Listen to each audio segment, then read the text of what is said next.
এ যে মোর আবরণ, এ যে মোর আবরণ, ঘুচাতে কতক্ষণ, নিঃশ্বাস বায় উড়ে চলে যায়, তুমি যদি করো মন, এ যে মোর আবরণ।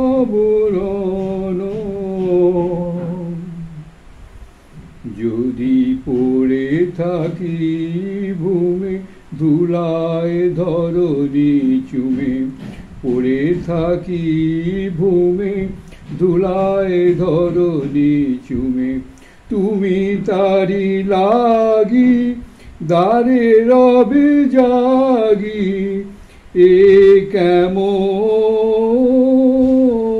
তব পণ, এ যে মোর আবরণ।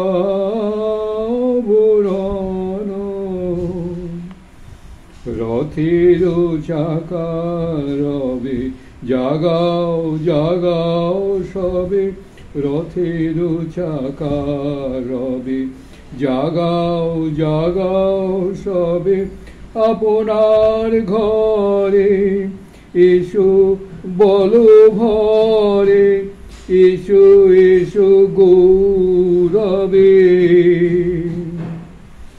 রথের চাকার রবে জাগাও জাগাও সবে, আপনার ঘরে এসো এসো বলো ভরে, এসো এসো গৌরবে।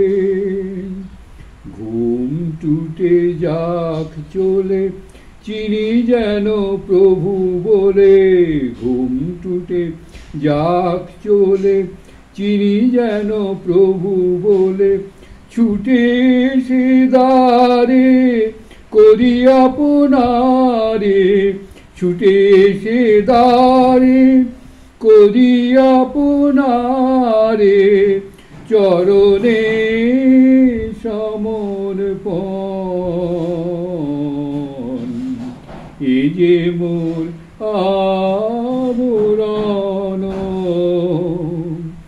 এ যে মোর আবরণ।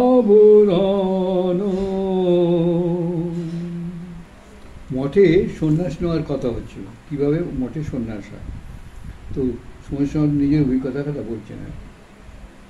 এক বাড়িতে ভিক্ষা নিচ্ছি, ভদ্রমহিলা রুটি আর আলুর তরকারি দিচ্ছেন, পাশেই তার বাচ্চা ছেলে চকলেট খাচ্ছিল, মাকে দেখলো কিছুক্ষণ পরে আমার দিকে তাকালো, হঠাৎ ছুটে এসে পকেট থেকে একটা চকলেট দিল আমার ঝুলিতে। ভদ্রমহিলা কী করছো বলে চেঁচিয়ে উঠতেই বাচ্চাটি অম্লান বদনে বললে, আমিও ভিক্ষা দিচ্ছি। তার দিকে তাকিয়ে আমি হাসি মুখে থ্যাংক ইউ বলাতে বাচ্চাটি হতভম্ব হয়ে আমাকে দেখলো কয়েক সেকেন্ড, তারপর মার উদ্দেশ্যে বলল, মামি ভিখারি ইংরেজি বলছে। মা লজ্জিত। চিন্তা করুন কী সমস্ত মধুর ঘটনা। এই যে বাচ্চাটা দেখলো মা ভিক্ষে দিচ্ছে সন্ন্যাসীকে, এই হচ্ছে শিক্ষা। এই দেখুন ও শিখে নিয়েছে, সাধুকে মা ভিক্ষে দিচ্ছে তার আমিও ভিক্ষে দিই। মায়ের চাল আছে, ডাল আছে, রুটি আছে, তরকারি আছে, তো ওর কাছে আর কী আছে, ও ভিক্ষা দিচ্ছে সে একটা লজেন্স।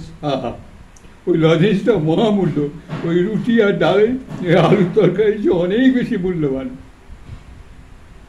মা যখন তাকে বললো কী করছো, হ্যাঁ দেখুন মায়ের সে বুদ্ধি নেই মানে মা সেটাকে মানে ভাবলো বলে লজ্জার কথা কিছু হয়েছে। কিসের লজ্জা? স্বামীজি হলে এই বাচ্চাটিকে কোলে তুলে বুকে জড়িয়ে ধরতো, যেই স্বামীজি হতো, বুঝতে পারছেন?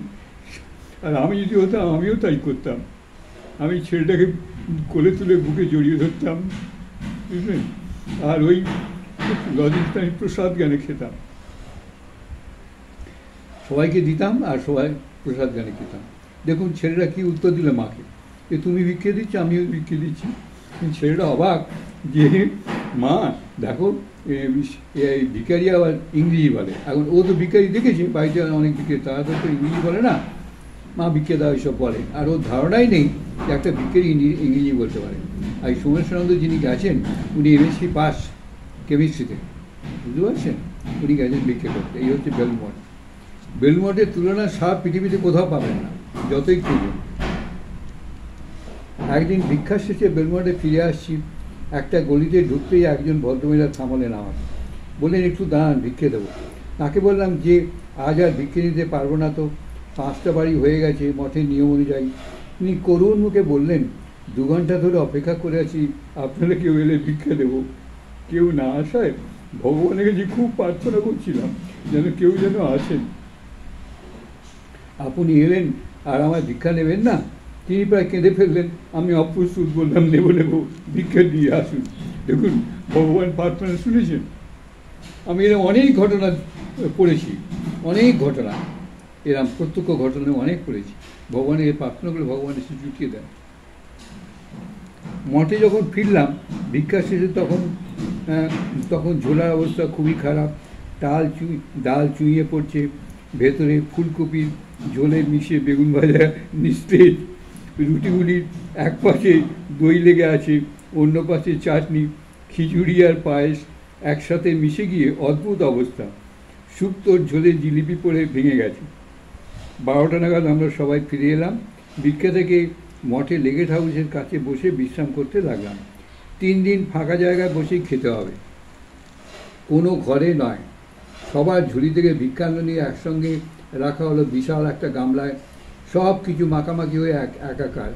সেদ্ধ চাল, বাসমতি চাল, আতপ চালের ভাত, মুগ, ছোলা, মুসুরির ডাল, ঝোল, চচ্চড়ি, শাক, সেদ্ধ ভাজা, সন্দেশ, আচার, শুক্তো, পায়েস, সব মিলেমিশে মহাপ্রসাদ। হাতা দিয়ে ভালো করে মিশিয়ে দেওয়া হলো সেই সব। হ্যাঁ, এর নাম মহাপ্রসাদী। শুনুন, এর নাম মহাপ্রসাদী। প্রেসিডেন্ট মহারাজ বসে আছেন এটা খাওয়ার জন্যে, বেলুড়মঠের প্রেসিডেন্ট মহারাজ। আর আপনাদের বাড়িতে একটু নুন বেশি হয়ে গেলে গিন্নি দেবো চিৎকার করেন। হ্যাঁ, ঝাল বেশি হলে বাড়ি যারা রান্না করে তার উপর চিৎকার করেন। একটু কম বেশি কিছু হলেই সঙ্গে সঙ্গে চিৎকার। আর দেখুন, সন্ন্যাস নিয়ে কি কারা কারা খাচ্ছে, সব বড় বড়কে ছেলে, কে ডাক্তার, কে ইঞ্জিনিয়ার, এরা। এই এমএসসি পাস করে এসেছেন বড় সোমেশ্বরানন্দ, যা আমি পড়ে বুঝেছি, উনি একটা বড় ঘরের ছেলে, বুঝতে পারছেন, সেই সোমেশ্বরানন্দ। এই মহাপ্রসাদ খাওয়ার জন্য প্রেসিডেন্ট মহারাজ বসে আছেন। খাবার ঘরে সাধুরা অপেক্ষা করছেন। মহাপ্রসাদ আগে খেয়ে পরে দৈনন্দিন খাবার খাবে। প্রেসিডেন্ট মহারাজ, অন্যান্য প্রধান মহারাজরা সবাই অপেক্ষা করছেন এর জন্য। শ্রীরামকৃষ্ণ বলতেন, ভিক্ষার অন্ন শুদ্ধ অন্ন। আমরা রোজ শুনি, কিন্তু একদিন ভিক্ষে করে গিয়ে অন্ন নিয়ে খেতে পারি না। আমরা শুনি রোজ, পড়ি রোজ, ভিক্ষার অন্ন শুদ্ধ অন্ন, শ্রীরামকৃষ্ণ বলে। কিন্তু বেলুড়মঠের প্রেসিডেন্ট আজও সেই ভিক্ষার অন্ন খান, বুঝতে পারছেন। আমি একবার, আমাদের একটা আশ্রম আছে পুরুলিয়া জেলায়, সেই আশ্রমেতে আমি গেছিলাম। তো সেখানে আমাদের একদিন ভিক্ষে করা হয়। একদিন ভিক্ষে করে সে ভিক্ষের চাল এবং আমাদের কেনা চাল দুটো মিলিয়ে মিশিয়ে প্রায় 2 মণ চাল ডালের খিচুড়ি করা হয়। তো 2 মণ গ্রাম থেকে হয় না, কিছুটা হয়, হয়তো 1 মণের কাছাকাছি হয় বা কখনো। তো একজন ভক্ত গেছেন, আমাদের গুরু ভাই, তিনি ছিলেন জাহাজের ক্যাপ্টেন, অনাদিনাথ চক্রবর্তী জাহাজের ক্যাপ্টেন ছিলেন। তো তিনি রিটায়ার করেছেন, ওখানে গেছেন, আমাদেরই গুরু ভাই। তো তিনি ভিক্ষা বেরিয়েছেন, গিয়ে প্রথম বাড়িতে গিয়েই ব্যাস ছুটে ফিরিয়ে এলেন, বললেন আমি পারলাম না, এ অহংকার আমার একদম, মানে কিছুতেই আমি ভিক্ষে চাইতে পারলাম না। দেখুন কি অহংকার মানুষকে কোথায় নিয়ে চলে যায়। আমি ক্যাপ্টেন ছিলাম, সেটা রিটায়ার হয়ে গেছে, সে ভুলতে পারছে না। কিন্তু তুমি যার কাছে ভিক্ষা নেবে সেও তো ঈশ্বরের সন্তান, এই ভাবটাই কার মধ্যে নেই বলেই পারে না ভিক্ষে নিতে, বুঝতে পারছেন। বাইরে গাছের নিচে লাইন করে আমরা নবীন সন্ন্যাসীরা বসে গেলাম। শাল পাতায় পরিবেশন করা হলো মহাপ্রসাদ। আমরা ক্লান্ত, ক্ষুধার্ত, তাড়াতাড়ি খাওয়া শুরু করলাম। কি খাচ্ছি, কেমন স্বাদ, কিছু বোঝা যাচ্ছে না। খিদে লাগলে সবই অমৃত। আচ্ছা, এখানে আমি একটা কথা বলি। আমার ব্যক্তিগত, আমি যে মহারাজের সঙ্গ করতাম, সেই মহারাজের কাছ থেকেই শুনেছি। তার গুরুদেব তিনি কোথাও বেরোতেন না, গোয়া থেকে বেরোতেন না। ওই ধ্যানস্থলে বসে থাকতেন, কখন 2 দিন 3 দিন সমাধি হয়ে থাকতেন। তারপরে ইতিমধ্যে কী হতো, অনেক গৃহী ভক্তরা তো তখন যেত, তারা সাধুদের ভিক্ষে দিতে। তো ভিক্ষে দিতে গেলে সেই অন্য সাধুরা বলতেন, দেখুন ওই ওই ওপরে গোয়াটায় যান, ওই সাধু ভিক্ষে করতে বেরোন না, ওনাকে দিয়ে আসুন, যাদের বেশি হতো আর কি। তো তখন সাধুরা, এই গিরিরা গিয়ে ওই মহারাজের গুরুকে ওই ভিক্ষে দিয়ে আসতেন। তো তিনি হয়তো চোখ বুঝে ধ্যানস্থলে বসে আছেন। তো সেখানে চাল ডাল আটা রুটি এসব যা সিধে দিয়ে আসতো, চাল ডাল আটা ঘি নুন তেল এইসব। তো তার যখন ধ্যান ভাঙতো, তিনি কী করতেন, সেটাকে সবগুলোকে ভিক্ষেগুলোকে নিয়ে একটা পুঁটলি করে আর গঙ্গায় জলে ডুবিয়ে একটা পাথর চাপা দিয়ে রাখতেন, গঙ্গা জলে ডুবিয়ে দিয়ে আবার ধ্যানে বসে যেতেন। এবারে হয়তো পরের দিন ধ্যান ভাঙলো, কি 10 ঘন্টা পরে আমি জানি না, যখন তার ধ্যান ভাঙলো তখন তিনি সেটা তুলে নিয়ে এলেন। তাই দেখুন তেল ভেসে গেছে, ঘি জলের সঙ্গে কী হয়েছে ভগবান জানে। তারপরে চাল আটা সব একসঙ্গে মেখে গেছে এবং ডালমাল সব একসঙ্গে মেখে গিয়ে সেইটা উনি আবার গঙ্গা থেকে তুলে নিয়ে এসে সেইটা খেতেন মহারাজ। এটা তা একদিনের মহারাজকে একটু উল্টোপাল্টা খেতে দেখলাম। উল্টোপাল্টা মানে সিকোয়েন্স অনুযায়ী খাচ্ছেন না, চোখে দেখেন না। তো তো অন্যদিন আশ্রমের একজন মহিলা, তিনি হাতটা ধরিয়ে দেন, এটা খান, এটা শুক্তো, এটা প্রথমে খান, ওটা ডাল, ওটা তারপরে খান এসব। তো একদিন মহিলা ছিলেন না, মহারাজ উল্টোপাল্টা খাচ্ছেন। উল্টোপাল্টা মানে প্রথমেই চাটনি হাত বাড়তে গেলো, চাটনি দিয়ে মেখে একটু ভাত খেলেন, তারপরে হয়তো সব থেকে শেষে শুক্তো খেয়ে উঠে গেল। তা আমি মহারাজকে যখন বললাম, তখন মহারাজ আমাকে ওনার গুরুদেব সম্বন্ধে এই ঘটনা বলেছেন এবং বললেন যে আমি গুরুর সঙ্গ করেছি বহু বছর করে, আমারও সে একই অভ্যেস হয়ে গেছিলো। তো আমার কাছে এইসব স্বাদের কোনো রকম জীব কোনো স্বাদের ধার ধারে না, ও আমি যা খাই তাই আমার ভালো লাগে, অমৃত সময় লাগে। এই দেখুন এই সাধুরা এখন থেকে উনি তো বললেন খিদের জ্বালায় খেতে, মহারাজ খিদের জ্বালায় না, মহারাজের অভ্যেসই হয়ে গেছে। ওই সব কিছু যে কোনো জিনিস খাবেই সবটাই একই রকম লাগে।